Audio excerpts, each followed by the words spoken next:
Hi, my name is Jessica Natasha Angeline. I want to tell you about three stories of my life. The first is my daily.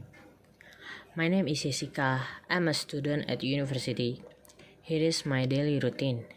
I always wake up at 6 a.m. in the morning. I usually have a breakfast at 6:30. I order online transportation to university at 7:30. After that, I usually start studying at 8 o'clock. At the noon, I always have lunch with my friends. After the lunch break, I join the class again.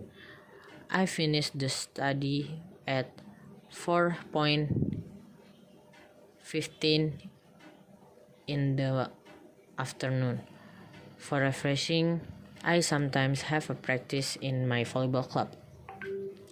I usually have a dinner with my family at 7 p.m. and then we spend the time together, watch television, or discuss interest issue of the day. I rarely go to bed before 11 p.m. I often go to the bed at the midnight.